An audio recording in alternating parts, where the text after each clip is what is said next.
Hi guys, good morning. It's me again, Shenny, and for today's video, I will gonna give you a short tour sa province ng mga relatives ko. But before that, let's have some coffee. Alam niyo na, coffee is life. Again.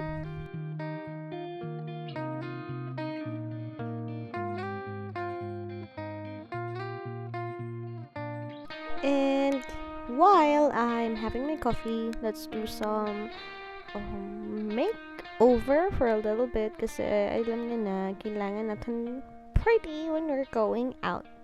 So, this is just short lang, light makeup to make us all go pretty.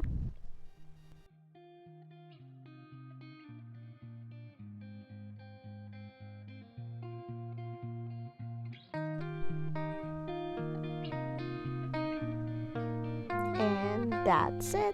Now I am ready to go na. So now we're going outside the house na, and this is my mom. And now we're ready to go.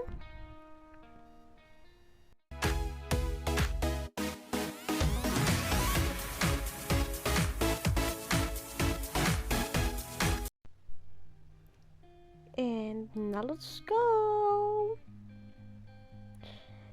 Ayan, nagbavan kami, papuntang probinsya. Ayan, kasama ko pala, anak ng kapatid ko, for my sister, my cousin, my mom, tsaka my aunt. Ayan, so we're a big family kasi. So, ayan, we're going na. Bye!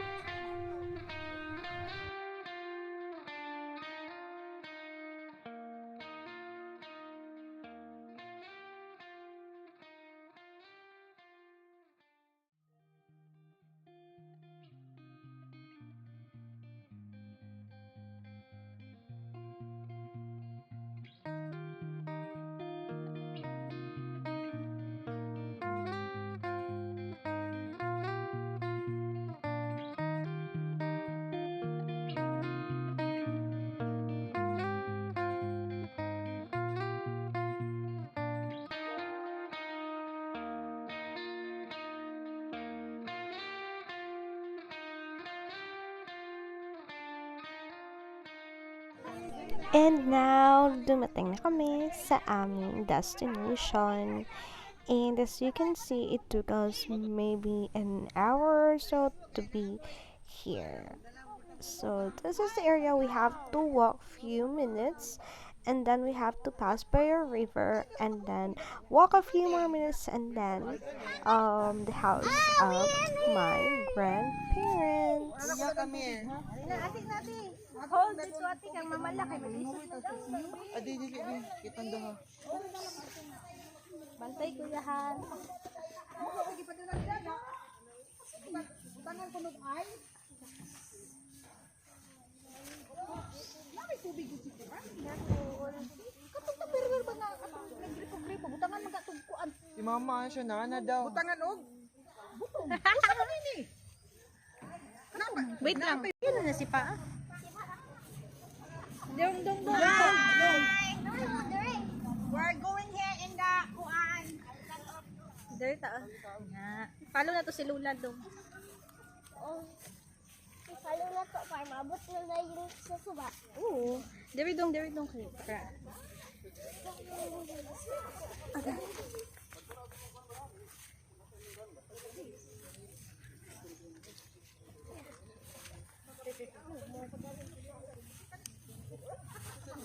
Kita ko mad.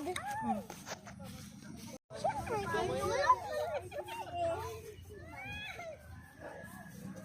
kita ko mad kay ang wala ka. Ha? Siya na nagpakulos. Ay, butiki. Sorry kuya. Ay, bukit. Dere. Hinay ha. Hihinay kuya ha. Dili kuya dira, anak. Hi. Punta na po kami doon sa kabilang ibayo. Ibayo. Sige, pistol bas. Ay, yasa sa kong gate. Ikaw, kuya.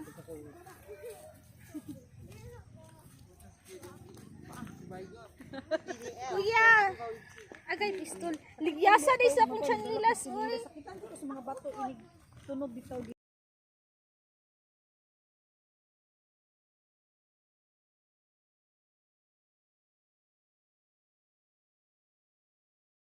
And as you can see, we have to pass in that river po to get to our final destination. And it's a little bit tricky for all of us because it's been raining for a few days now and it gets the river a little bit muddy. So we can't fully see the big rocks and stones under it. So yeah.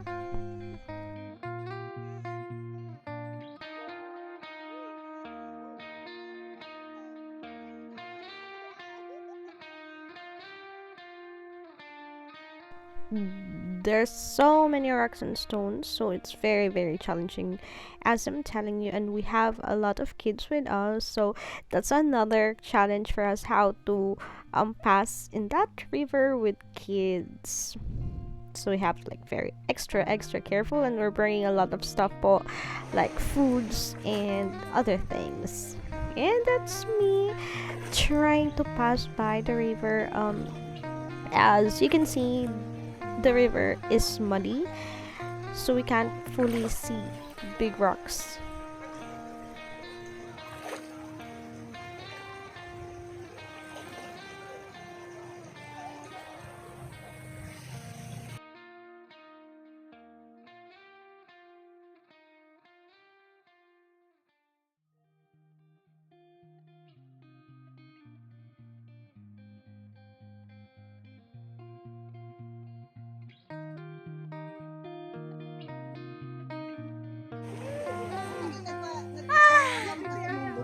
Nani magud sa una imong mga tita. Nani man siya sa una din. Ay!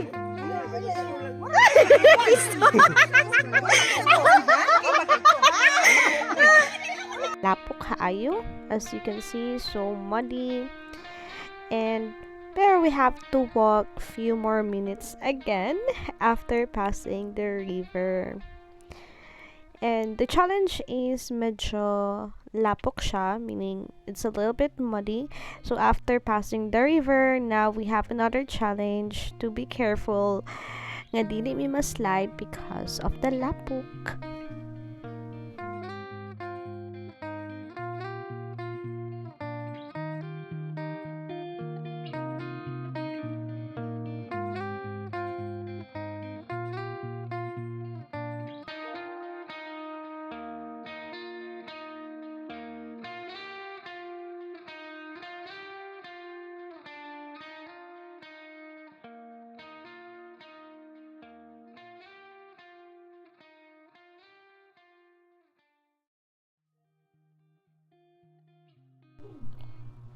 And finally, andito na kami sa aming final destination.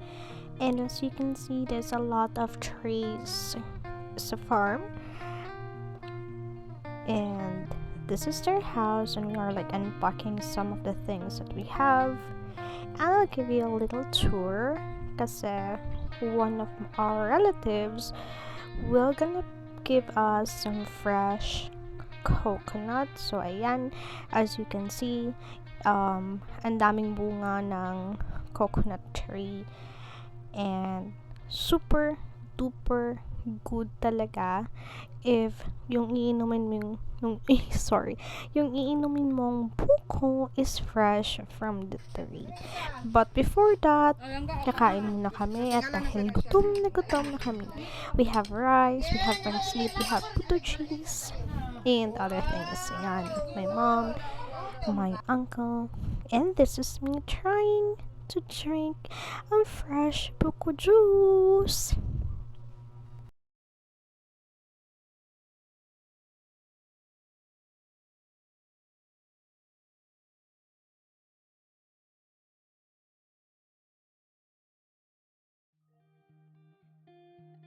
So, I'll show you paano kinukuha ang buko juice. So, ayan. As you can see, sobrang taas ng bunga. And they were gonna try to get one. And it's a very good day. A sunny day. And more tour from the farm. Ganyan kalawak ang farm nila. And may mga bunga ng not sure, bayabas or guava, malunggay, ayan. And then they have some fresh calamansi or lemoncito in Bisaya.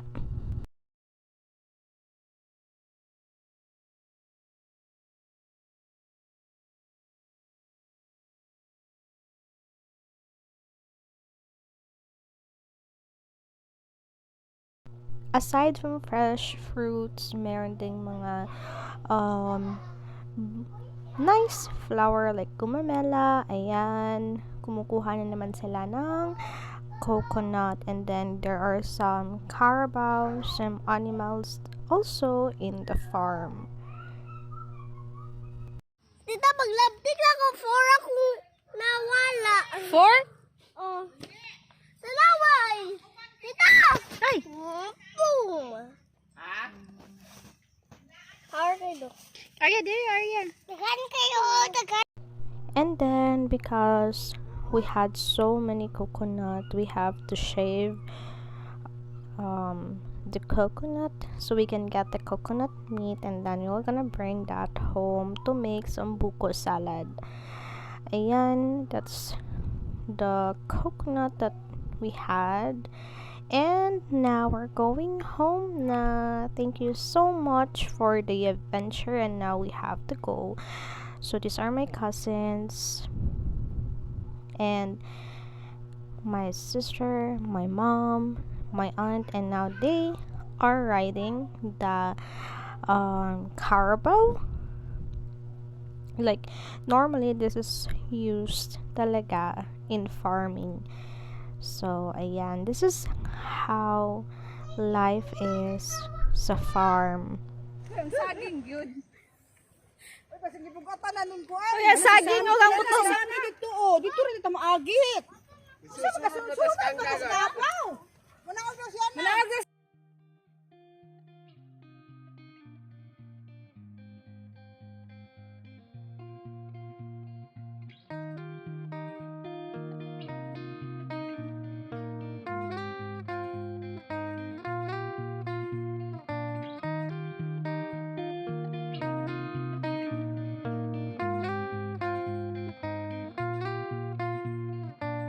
So before we have to go, ayan, we had a very big problem with the car because sobrang muddy kasi ng ground. So we have to push the car so we can go home na. Took a little bit while para talaga ma-fix naman yung problem. But thank God, nakauwi kami ng maayos.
And we have side trip also sa Paseo de Iligan. This is Paseo de Iligan. we have to pay entrance for 20 pesos. But I think it's really worth it naman because of the fresh air. Kasi may dagat and the area is so wide. They had playground, they had a lot of chairs, and as you can see, my word na Philippines. Yan, sobrang na-excite yung uncle ko, and he wanted to take pictures of him. Ayan, as I told you, it's very wide, and this is me trying to take a good video of myself. And my Philippine map dyan, as you can see, that green one is a Philippine map, and the kids love to run and play.